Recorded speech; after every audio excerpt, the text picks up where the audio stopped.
एक बार फिर से भारत की वीटो की दावेदारी प्रबल हो गई है। इस वक्त भारत के सामने सबसे सुनहरा अवसर दिख रहा है। अगर भारत ये अवसर गवा देगा तो शायद दोबारा कभी ऐसा सुनहरा अवसर मिलने में काफी मुश्किल होगी। दोस्तों, यूएन में भारी उलटफेर हो चुका है। इस वक्त बड़े बड़े देश भारत को समर्थन भी दे रहे हैं और कई ऐसे देश हैं जो यूएन में भारत के समर्थन के लिए लगातार गिड़गिड़ा रहे हैं। ऐसे में सवाल उठता है कि क्या भारत इन देशों की मदद कर पाएगा? अगर भारत इन देशों की मदद करता है तो यूएन में भारत की दावेदारी अचानक तेजी से बढ़ जाएगी। यकीन मानिए, ये मौका बेहद खास माना जा रहा है। यूएन में परमानेंट सीट के लिए भारत का रास्ता साफ दिखाई दे रहा है, लेकिन इस लक्ष्य को पाने के लिए भारत को एक बेहद महत्वपूर्ण परीक्षा से गुजरना होगा। भारत को कुछ ऐसा करना होगा जो पूरी दुनिया नहीं कर पा रही है। जी हाँ दोस्तों, यूक्रेन युद्ध में अमेरिका ने 100 बिलियन से ज्यादा डॉलर फूंक चुके हैं। रूस और यूक्रेन दोनों देशों के लाखों सैनिक मारे जा चुके हैं। ऐसे में इस वक्त यूएन में मीटिंग होने जा रही है और इस मीटिंग में सबकी निगाह सिर्फ और सिर्फ भारत की तरफ रहने वाली है। दुनिया का सबसे बड़ा लोकतंत्र होने के वास्ते भारत पर लोगों का विश्वास काफी ज्यादा बढ़ गया है और उन्हें उम्मीद है कि यूएन के इस मीटिंग में भारत कोई बड़ा खेल पलट सकता है। रूस और यूक्रेन के बीच युद्ध के 1 साल पूरे होने वाले हैं। इस युद्ध ने पूरी दुनिया को तबाह कर रखा है। इस युद्ध के 1 साल होने पर यूएन जनरल असेंबली में रूस के खिलाफ खतरनाक प्रस्ताव लाया जा रहा है, जिसको लेकर यूक्रेन लामबंदी में लगा है। यूक्रेन पूरी तैयारी में है ताकि यूएन की इस मीटिंग में रूस पर दबाव बनाया जाए और इस युद्ध को रोका जाए। यूक्रेन इस मामले में भारत की भी मदद चाहता है। यूक्रेन पहले भी कई बार कह चुका है कि भारत को यूएनएससी में परमानेंट सीट मिलना अत्यंत जरूरी है। वहीं दूसरी तरफ G4 देश लाइन में लगे हुए हैं, लेकिन इन सभी देशों में हमारा भारत सबसे पहले खड़ा है। भारत की दावेदारी सबसे प्रबल है और लगभग सभी परमानेंट मेंबर भारत को पूर्ण समर्थन दे चुके हैं। लेकिन भारत का पड़ोसी नाग, जिसका नाम चीन है, वो बार बार भारत का रास्ता काट दे रहा है। लेकिन अब चीन भी कुछ नहीं कर पाएगा अगर इस मीटिंग में भारत एक अहम भूमिका निभाते हुए यूक्रेन युद्ध रुकवाने का सफल प्रयास करता है। तो अगर भारत यूक्रेन युद्ध रुकवा देता है तो पूरी दुनिया में भारत की इज्जत अपने आप तेजी से बढ़ने लगेगी, क्योंकि अब तक ऐसा करने में कोई भी देश सफल नहीं हो पाया है। भारत के संबंध रूस और अमेरिका दोनों से काफी अच्छे हैं। ऐसे में भारत एक मीडिएटर के तौर पर सामने उभर कर निकला है। विशेषज्ञ बताते हैं कि इस वक्त धरती पर केवल भारत ही है जिसकी बात रूस और अमेरिका दोनों देश बेहद गौर से सुनते हैं। ऐसे में इस यूएन मीटिंग से पहले पूरी दुनिया को भारत से अचानक उम्मीदें बढ़ गई है। यूक्रेन के अधिकारी बार बार भारत में फोन करके आग्रह कर रहे हैं ताकि यूएन की इस मीटिंग में पीएम मोदी उनका समर्थन करे। अगर पीएम मोदी युद्ध रुकवा देते हैं तो पूरी दुनिया में ये चर्चा होगी कि भारत को जल्द से जल्द यूएनएससी का परमानेंट सदस्य बनाया जाए और चीन को बाहर निकाला जाए, क्योंकि चीन ने पूरी दुनिया को कोरोना वायरस देकर करोड़ों लोगों को खा गया है। ऐसे में उसका परमानेंट सदस्य बने रहना पूरी दुनिया के लिए बेहद घातक है।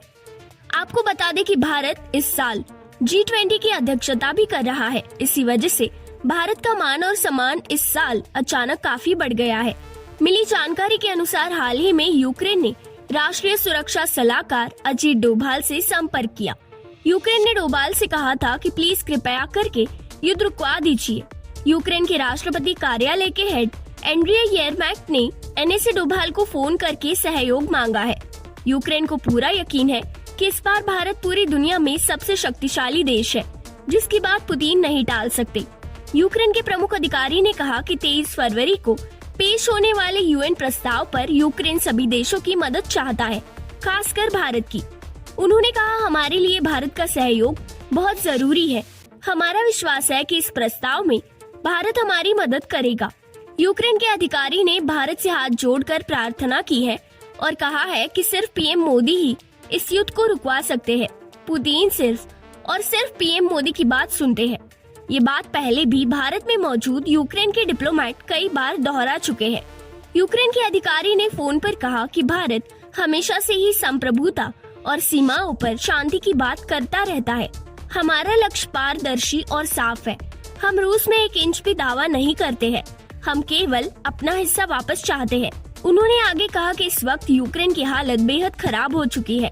भारत पूरी दुनिया में मदद पहुंचाने के लिए जाना जाता है। ऐसे में क्या भारत यूक्रेन की मासूम लोगों की मदद नहीं करेगा? दोस्तों, यूक्रेन के अधिकारी द्वारा पूछे गए ये सवाल बेहद भावुक कर देने वाले हैं। भारत की तरफ से फोन के जवाब में क्या कहा गया, इसकी कोई आधिकारिक जानकारी अभी तक नहीं मिली है।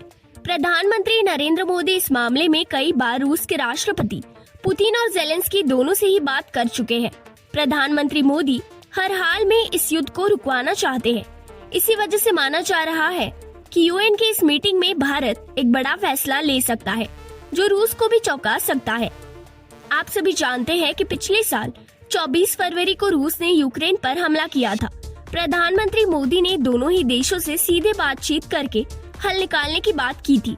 सितंबर में प्रधानमंत्री मोदी ने रूसी राष्ट्रपति से बातचीत के दौरान कहा था कि ये युद्ध का नहीं है। उनके इस बयान की तारीफ पूरी दुनिया में जमकर हुई थी। फ्रांस, ब्रिटेन और जर्मनी के नेता प्रधानमंत्री मोदी के इस बयान को बार बार दोहराए थे।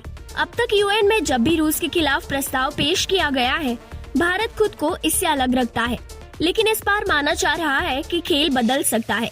अगर भारत रूस के खिलाफ जाकर वोट करता है तो रूस भड़क जाएगा, लेकिन अगर भारत कुछ ऐसा करता है जिससे युद्ध रुक जाए तो वो अपने आप में चमत्कार से कम नहीं होगा। अगर भारत यूक्रेन युद्ध रोकने में सफल हो जाता है तो भारत की वीटो दावेदारी बेहद प्रबल हो जाएगी। दुनिया भारत को शांति दूत के तौर पर पहचानेगी। हालांकि भारत संप्रभुता की वकालत करता है। पिछले नवंबर में ज़ेलेंस्की ने G20 समिट के दौरान 10 पॉइंट शांति योजना रखी थी। बुधवार को यूएन जनरल असेंबली का सेशन शुरू हो रहा है। यूक्रेन के राष्ट्रपति कार्यालय की तरफ से कहा गया है कि यूक्रेन की हिम्मत के सामने रूसी सेनाओं की हिम्मत जवाब देगी। यूक्रेन मौलिक सिद्धांतों को लेकर युद्ध कर रहा है। यूक्रेन को अपने देश की संप्रभुता और अखंडता की रक्षा करनी है। दोस्तों, क्या आपको लगता है भारत युद्ध को रोक पाएगा? यूएन की इस मीटिंग में भारत रूस के पक्ष में वोट देगा या विरोध में? आप अपनी राय नीचे कमेंट में जरूर लिखें। वीडियो को लाइक करें तथा चैनल को सब्सक्राइब करें।